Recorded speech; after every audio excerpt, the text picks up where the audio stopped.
promises. During the run-up to any election in Sri Lanka or across the world, various promises are being made by presidential hopefuls and those who are vying to the highest office of the country. Now, as Sri Lanka gears up for its presidential election on the 21st of September, many candidates are expressing various promises into the masses. They are making various promises to the masses. Now, it will be interesting to see what kind of promises will be made this time around as well. Good morning and welcome to the Breakfast Rundown with me, Zulfick Farzan, where we discuss some of the key issues in Sri Lanka. Now, as Sri Lanka gears up for the presidential election that will be taking place on the 21st of September 2024, with the nomination accepting date just a few days away, the Election Commission of Sri Lanka has confirmed that 32 candidates have placed their security deposits to contest the presidential election. Now, the deadline for the accepting of these security deposits is 12 noon tomorrow. That's the 14th of August 2024. Now, the chairman of the Election Commission, Rma said that nominations will be accepted on the 15th of August 2024. That's Thursday. Now, the nominations will be accepted from 9 a.m. to 11:30 a.m. and during this period, if there are any objections with regard to the nominations, those objections can be raised during that specific period. Now, he also said that after that period lapses, independent presidential candidates and candidates from various other parties will be assigned their respective symbols to contest the presidential election. Now, the chairman of the Election Commission, Rma said, now, within 5 days of the accepting of nominations, candidates and their authorized representatives are expected to engage the Election Commission on various preliminary work with regard to the presidential election, including the disclosure of campaign expenditure. Now, with the process of accepting security deposits underway, the chairman of the Election Commission is urging any presidential hopefuls to expedite the process and don't delay and place their security deposits before 12 noon tomorrow. Now, one key aspect of an election is the postal voting process. In any election, government employees are awarded the opportunity to engage in postal voting. Now, most of these government employees are those who will be assigned for election duty on that day, including personnel from the armed forces and the security apparatus as well. Now, the Election Commission of Sri Lanka has decided to award a 4-day window for postal votes marking, and these dates are yet to be finalized. Now, a senior spokesperson for the Election Commission speaking to Newsfirst indicated that the decision on this 4-day window for election postal voting will be decided at a meeting by the Election Commission that will be convened tomorrow. Now, this announcement is coming after the completion of accepting applications for the postal voting process that ended on the 9th of August. Now, originally the deadline to accept postal voting applications was the 5th of August. However, due to the low number of applications received for postal voting, the Election Commission had decided to extend the deadline until the 9th of August, and following that conclusion, the announcement was made that they will be deciding on awarding a 4-day window for the postal voting process to take place. Now, while this is going on, another issue is brewing up in Sri Lanka. That is the Grama Niladhari officers in Sri Lanka. Now, the Grama Niladhari officers are the grassroots level government agent. Now, that's where you go to get your various certificates certified and also other issues raised in the local area or in your local neighborhood. Now, each neighborhood or each local area has a designated Grama Niladhari officer. Now, Grama Niladhari officers cover the entire island or the whole of Sri Lanka. Now, recently a gazette was issued with the service constitution for the Grama Niladhari officers. However, Grama Niladhari officers are now saying that they were not consulted in the preparation of this service constitution. Now they say it's an unconsulted new move by the government with regard to introducing a service constitution for these Grama Niladhari officers. As a mark of protest, the Grama Niladhari officers will be going on strike today. Now you might wonder why the Grama Niladhari officers are a key apparatus in the whole state mechanism. Now Grama Niladhari officers, as I mentioned, are pivotal in the certification of various certificates and documents in your neighborhood. Now they are the grassroots level government agent. Now if they go on strike, it is likely possible that this mechanism could be crippled as well. Now why are they striking? They are against the introduction of the service constitution that was prepared without any consultation with the stakeholders. Now Jagat Chandulal is the convener of the Joint Professional Association of Grama Niladhari Officers and Administrative Grama Niladhari Officers. Now he said they are protesting against this unconsulted move and also have declared a week of protest, and this is going to be a black protest week that will go on until the 19th of this month. Now despite this strike and the black protest week by the Grama Niladhari officers, these officials have confirmed that their trade union action will not impact the presidential election process. They said that their duties will proceed as discussed for the presidential election. Now at the same time, when we speak of the presidential election, we have election observers, election monitors. Now one body is Transparency International Sri Lanka. Now they have been following closely the election process as well. Now they convened a media briefing last afternoon and stressed that public resources or state resources should not be misused even by public officials. Now they urged public officials not to fall into the pressure exerted by public representatives, coercing them to misuse state resources for the presidential election. Now let's have a listen to some of the comments that were made at this press briefing. Now, when we talk about misuse of public resources during election, we are referring to the actions of public officials who are the stewards, who are the trustees of public resources in any country. They are the ones who are entrusted with power over the resources that belong to all citizens. These our resources in Sri Lanka, from public finance to natural resources to all state properties, belongs to us and to our children, and we have entrusted this task of protecting these and taking right decisions about this to our public representatives who delegate that work to the public officials. And like this has been recently even reiterated by the Supreme Court, the officials in the country have a sacred duty to protect that public trust that is entrusted in them in terms of resources. None of the state resources can be used for personal enrichment. It has to be only be used for the service of the people. Now, when the election is announced, those people who are candidates cannot, even though they have some of them may have access to state resources because they are already in power, they cannot use these resources for their political campaign. That is a crime, that is a violation, that is the breach of trust, which is punishable.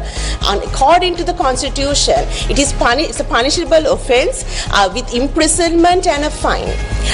It is absolutely an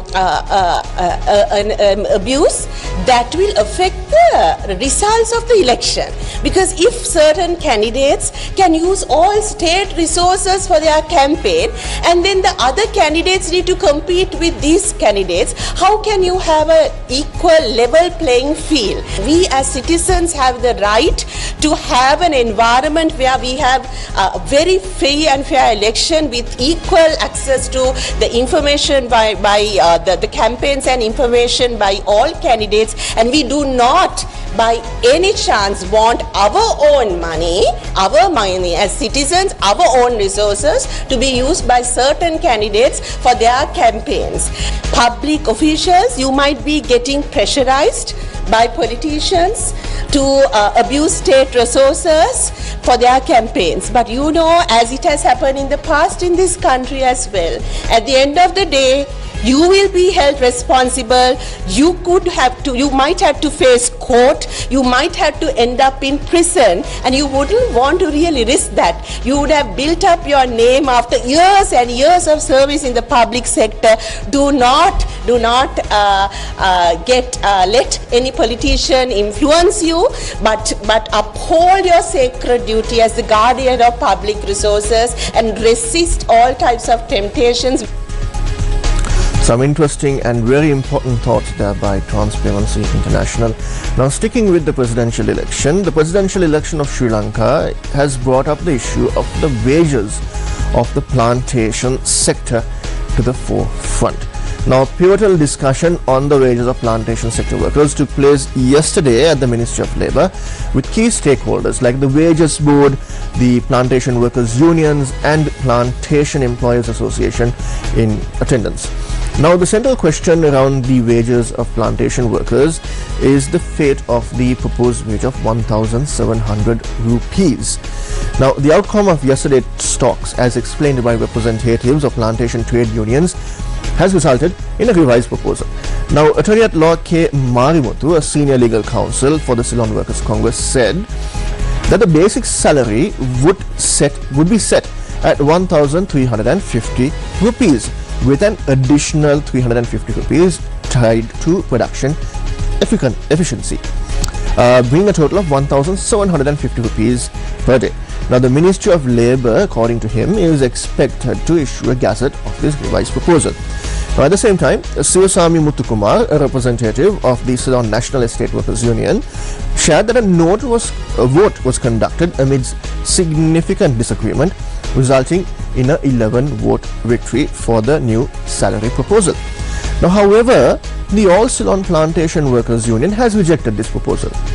Kitnan Selvaraj, the leader of the union, criticized the decision as a deceitful act by estate companies, government officials and certain unions. He argued that this was not a wage increase but rather a reduction, and condemned the proposal that would restrict plantation workers from even taking professional action. Now, Minister Jeevan Thondaman, the Minister of Infrastructure Development, has been at the forefront of this issue. He has been raising these concerns at various platforms across the country, even with the highest office. Now, following the meeting at the President's office yesterday, he made the following remarks to the media. Let's have a look.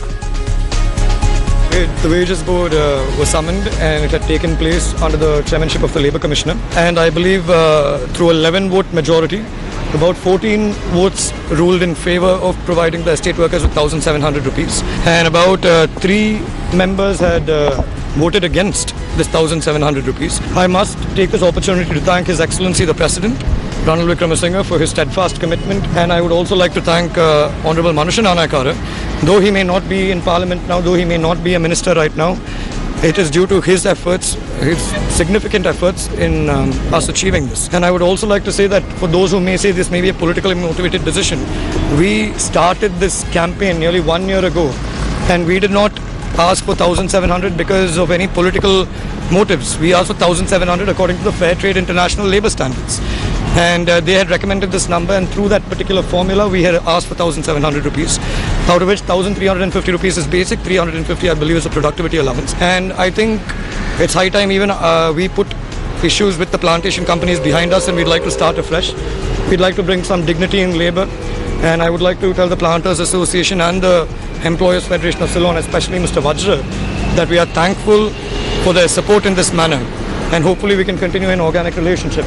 But the irony in this vote is the fact that companies who had traditionally opposed a wage hike had this time agreed to provide a fair wage and fair and decent wage to these estate workers. And I believe the political party of Honourable Anurakkumara Dissanayake, who claims that they work for the working class, they opposed this 1,700 in the Wages Board voting. So I think people would also be able to see who is acting and who is genuinely there for the people. Once again, I'd like to thank everybody for going through with this, and especially the people for being patient with us. Thank you. Now those were the comments of Minister Jeevan Thundavan, who has been in the forefront of this issue on the wages of the estate workers. Now Labour Commissioner has opened the floor for objections with regard to the proposal on revising the daily wage of the estate workers. Now he said that a 14-day period will be granted for anyone who is not in agreement with this revised proposal to raise objections. It will be interesting to see what kind of developments will take place surrounding the issue of the wages of the plantation sector workers. Now, military exercises are nothing new for Sri Lanka's military, especially with their regional counterparts. Now, the past week and this week is going to be a buzz for Sri Lanka's military. Now, the 10th edition of the Indo-Sri Lanka Joint Military Exercise Mitra Shakti commenced at the Army Training School in Maduroya, Sri Lanka. Now, the exercise, which started yesterday, the 12th of August, will continue until the 25th of August. Now, the Indian contingent is represented by 106 personnel by a battalion of the Rajaputana Rifles and the Arms and Services Brigade. Now, the Sri Lankan contingent will be represented by personnel from the Gajabah Regiment of the Sri Lanka Army. Now, joint exercise Mitra Shakti is an annual training event between the militaries of India and Sri Lanka. Now, the previous edition took place in Pune, India in 2023. Now, the aim of this joint exercise is to enhance the joint military capability of both sides to undertake counter-insurgency operations in a sub-conventional scenario, now under Chapter 6 of the UN mandate. Now, the exercise will focus on operations in the semi-urban environment. Now, at the same time, this week, Australia's flagship regional engagement activity, Indo-Pacific Endeavour or IPE 2024, will get underway in Sri Lanka and will involve personnel from 14 other countries across a period of 5 months in Southeast Asia and in the Northeast Indian Ocean region. Now, IPE 2024 deepens diplomatic and defense engagements between the countries Bangladesh, Brunei, Cambodia, India, Indonesia, Laos, Malaysia, Maldives, the Philippines, Singapore, Sri Lanka, Thailand, Timor-Leste and Vietnam. Now, this year's IPE 2024 includes military exercises, training and cultural activities with a focus on topics including humanitarian assistance and disaster relief. Now, at the same time, recently the Montana National Guard and the US Pacific Air Forces, in collaboration with the Sri Lanka Air Force and members of the Maldivian National Defence Force, conducted Atlas Angel, another military exercise at enhancing preparation for disaster response, including natural and man-made disasters. Now, this exercise took place on the 5th and 9th of August, that's last week, with 70 US personnel in attendance and 2 massive C-130 aircraft from the US Air Force. Now, they participated in various activities alongside their Sri Lankan and Maldivian counterparts. Now, shifting gears to the sporting arena, the Sri Lankan team that successfully participated in the 56th Asian Bodybuilding and Physique Sports Championship 2024 that was held in Batam City, Indonesia from the 6th to the 12th of August returned to the island last night. Now, the Sri Lankan team comprised of 1 male athlete and 2 female athletes, and they brought home 1 gold medal, 1 bronze medal and 1 4th place position. Now, they were supported by the Sri Lanka Bodybuilding and Physique Sports Federation. Now, speaking of the achievements that Team Sri Lanka made at this amazing event, Minisha Premasinghe won gold in the men's sports physique up to 180 centimeter category. Madhushi Amarasinghe secured bronze in the women's sports physique over 165 centimeter category, and then Nisansala Madhumali earned a 4th place finish in the model physique up to 170 centimeter category. Now, at the same time, today is also the second T20 international between Sri Lanka women and the Irish women in Ireland. So stay tuned for action from that as well. Now, if you want to follow all these stories that I brought you, you can always visit our award-winning website. That's www.newsfirst.lk, and do follow us on our social media platforms on X, Instagram, Facebook, and YouTube, as well as TikTok. Yes, we are on TikTok as well. Well, that's a wrap of this morning's breakfast rundown with me, Zulfick Farzan. I'll see you again tomorrow, same place, same time. Until then, take care and God bless.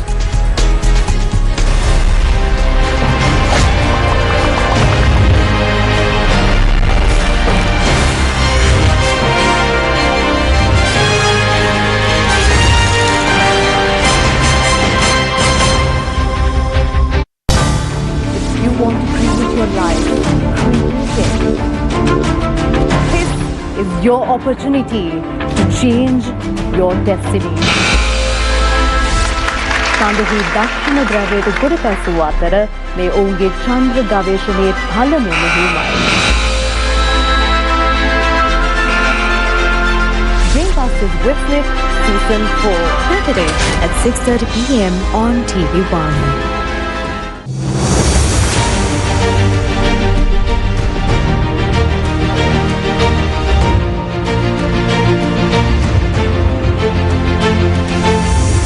Step away from the